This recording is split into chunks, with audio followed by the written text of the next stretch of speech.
પધાર્યા છે એટલે ચૈતરભાઈના સમર્થનમાં બધી પબ્લિક પણ આવી છે એટલે આ સભામાં ઉપસ્થિત દિલ્હીના મુખ્યમંત્રી માનનીય શ્રી અરવિંદભાઈ કેજરીવાલ સાહેબ, પંજાબના મુખ્યમંત્રી શ્રી માન ભગવંત સાહેબ આપણી સભામાં હાજર છે।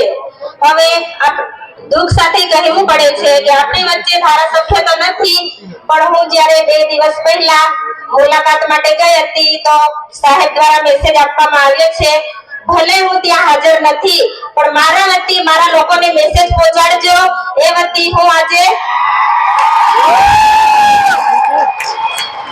એટલે આપણા જે લોકોને મેસેજ પહોંચાડવા કીધો છે આપણા ધારાસભ્ય, ભલે તે જેલમાં છે આજે, પણ એમણે તમને બધાને મેસેજ આપવા કીધો છે એટલે આજે હું તમને મેસેજ સંભળાવીશ। ચૈતરભાઈ નથી પણ એમના વતી હું તમને સંભળાવીશ, તો થોડી શાંતિ રાખજો અને શાંતિથી સાંભળજો। આ સાહેબનો મેસેજ છે એટલે હું તમને સંભળાવું છું, તો થોડી શાંતિ રાખજો। આપણા લોક લાડીલા ધારાસભ્યનો મેસેજ છે એટલે તમે બધા સાંભળજો। મારા લોકોને મારો સંદેશ।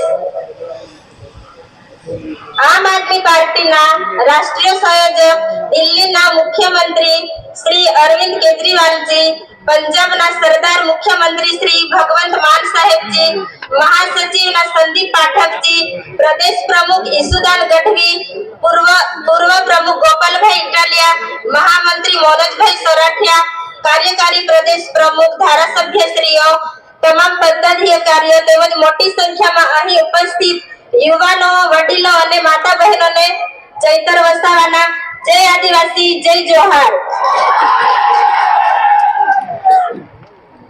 2 મહિનાથી આપની વચ્ચે આપના સુખ દુઃખના પ્રસંગોમાં હાજર નહીં રહેવા બદલ આપ સૌની હું માફી ચાહું છું। 2022ની ગુજરાત વિધાનસભાની ચૂંટણીમાં 1 લાખથી પણ વધુ મત, 56% મત આપીને આપ પાર્ટીએ મને મારા પર ભરોસો રાખી અને વિશ્વાસ મૂકવામાં આવ્યો। ત્યારથી બીજા ધારાસભ્યની જેમ ઘરે બેસી રહેવા કરતા હું અને મારી ટીમ સતત લોકોની વચ્ચે રહીને લોકોની સમસ્યા